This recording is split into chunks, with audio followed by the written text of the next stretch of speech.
Hello, this is Dr. Mamta Dighe, and today I'm going to speak to you about a unique topic, mind body connection and its effect on fertility and enhancing fertility. With infertility increasing world over, we are constantly hearing news about the difficulties in conception, how the infertility is increasing all over the globe, and whether we understand it or not, it is somewhere affecting us in our subconscious. We need to understand that the ability to conceive is profoundly influenced by your psychology, your psychosocial thoughts, emotional aspects, as well as the beliefs that we hold on through our upbringing and the societal influences that we have. And if we can address a few of those things, it will go a long way in helping us understand how we can actually influence our own fertility and enhance the ability to conceive our baby. Also, it is a very important thing because this is something that is within us, that is within our control, and something that we can influence. And if we can take things in our own hands and do whatever we can in the process to enhance our fertility, I think that's a great value addition. So let us look at some of the aspects that you can actually try and look into and try and change your beliefs towards in order to increase and make your journey towards motherhood a more joyous process. The first thing is remember that you are not alone. Many times, the journey of conception makes women feel isolated and lonely, especially the women who are finding it difficult to conceive. But remember, there are millions of women all across the globe who are, as of today, trying to make their way through this journey of balancing their careers, their families, the need and the desire to become pregnant. And also, there are a lot of women who are also finding it difficult to conceive. So, you are not alone in this journey, and knowing that you have a tribe to connect to is a very important thing to believe within yourself. The second thing that you need to understand is to address your sense of guilt or shame around the fact of infertility. Is there a feeling of guilt behind not being able to conceive within you? There are patients who come to me and many times say that, it's probably because of something that I did in the past that is causing infertility now. And you cannot really change the past, but you definitely can overcome any guilt that you're still holding within yourself about this process. The other emotion is shame. Many times, women who are unable to conceive feel a sense of loss of self worth and a great amount of shame around the fact that they are not being able to become mothers. Now, it is important to understand that motherhood is just one part of life. If we start putting our complete sense of self worth around the aspect of conception, then it is only going to decrease our vibrations. Shame and guilt are two emotions which are really low vibrations and will not be able to, take you forward from the place of facing the infertility to going on to your joyous journey of motherhood. So try and tackle those emotions and make sure that you address them as you embark on this journey. The third thing is trying and understanding your readiness for wanting a baby. Are you really ready to have a baby, or is it just because people around you, the society, your spouse, somebody is pressurizing you to have a baby? Because believe you me, if you truly do not have the sense or desire to, have the baby, then again, irrespective of what you do or the number of treatments that you take, conception can still become difficult. And it is not really something that is completely not understandable, because sometimes there can be this ambiguity around wanting a baby. It is something that you desire, but something that also brings in a lot of apprehension because of the way it's going to change your life. So some amount of apprehension is going to be there.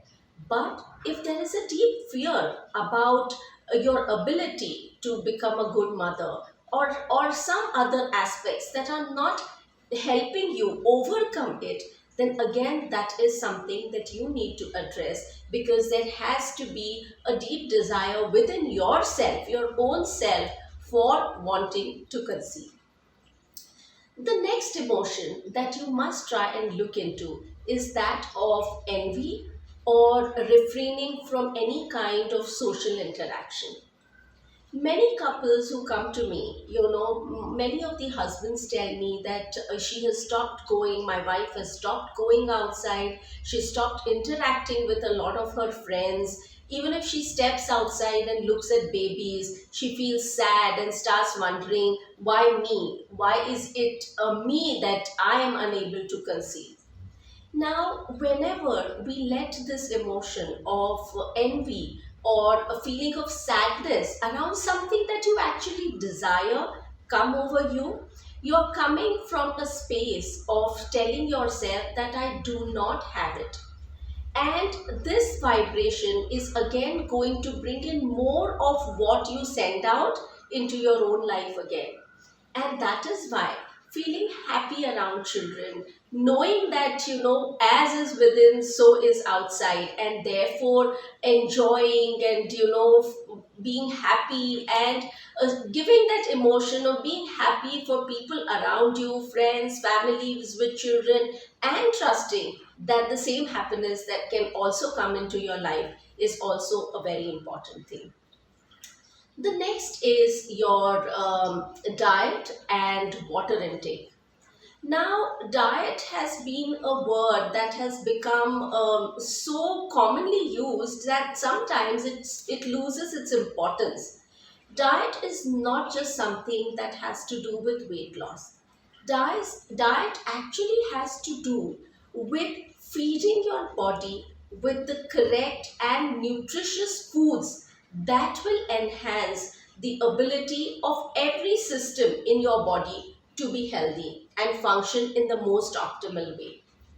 Therefore, one needs to try and understand what kind of foods are we putting into our body. Are they nutritious? Are they really going to help us in our well-being? Are there certain foods that can actually enhance fertility? Are there certain foods that can actually change our emotions? This is something that we need to look at. It is not just the kind of foods that you take, but also the way we eat our food. Are we eating mindfully? Are we just kind of, grabbing our food on the go and kind of, eating with one phone mobile while getting our jobs done? Are we really being thankful and have a reverence towards what is being provided for us? That is something that we need to be very mindful of. Along with food, water intake is also extremely important. Our body is 60% water or even more. And everything, our blood, fluids, secretions, everything that runs through our body needs good amount of water component. And therefore, taking an adequate amount of water and also taking in that water mindfully is one more thing that we all need to be aware of. The next thing is being watchful of our micro and our macro environment.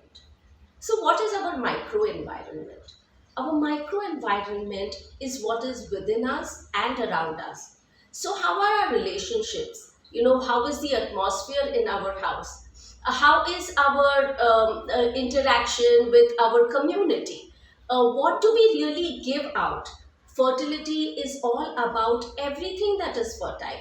Fertile thoughts, fertile actions, what we mindfully put out as fertile is going to come back to us in the form of fertility. So we have to be aware of, what our microenvironment is, and also what are we really doing for the macro environment. Are we really taking care of our environment? Are we making sure that we do not, make too much use of plastics and so many other stuff that is important to keep our earth and our environment in a fertile position? So that is something that we need to be mindful of. So this, all these connections, whether we actually understand them consciously or no, will some way or the other influence our ability towards our enhancing our own fertility. The next point is trust and faith. It is very, very important to have trust in your own ability to conceive a baby. Do not go by statistics. We are not statistics. Whatever it is, there has to be your faith in and trust in understanding that you have an inherent ability to conceive and have a baby. Now, here I must say though, that as a doctor, sometimes it does become difficult to, balance this fine line between telling what the situation is for the patient and at the same time being able to give them hope and trust that they can conceive, because it's a double-edged sword. Sometimes, when you put in the hope and you tell and you do not actually explain the actual the chances of fertility, sometimes it is felt that people are just being pushed into a treatment even though the chances are less. So as doctors, it does become a fine line balancing for us to explain the real and actual chances of conception, at the same time making sure that you keep up the faith and hope that the pregnancy will come through. But you have to take the responsibility of having the faith and trust that there is an innate capacity in you to be able to conceive and have the pregnancy and have your baby. And the last and as important as the other factors is exercise and mindfulness.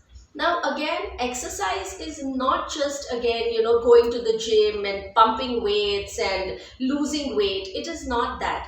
Even if you just have a brisk walk, it is said that when you walk, your right and left brain gets balanced, especially with your hands moving.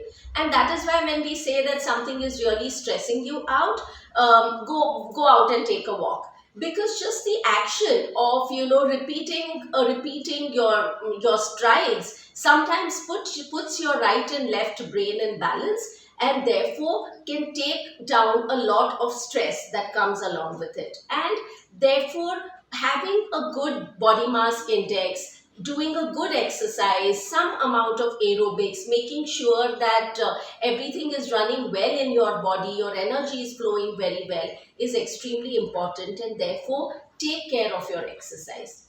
Mindfulness is one more important thing, because as much as you exercise your body, it is also important to calm down your mind. And actually, the mind or the brain loves being high, but the high should come from within. It should not be dependent on something that is coming externally. And therefore, practicing some amount of mindfulness on a daily basis is very important. That brings me to one more thing, though I said exercise is the last, but one more thing very important is keeping unabated stress under check.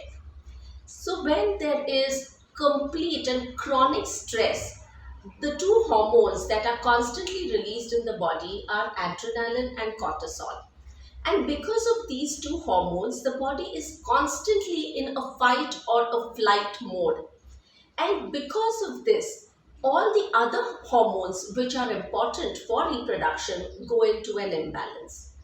Therefore, making sure that you try and understand and go down to understanding what are the stress factors, what kind of get you going with the stress, and addressing those and trying to make sure that you reduce those, the things that kind of will prompt you to have these kind of release of adrenaline and cortisol is extremely important. Therefore, addressing unabated stress, chronic stress, something that is constantly bothering you or worrying you, is another important factor. So I hope that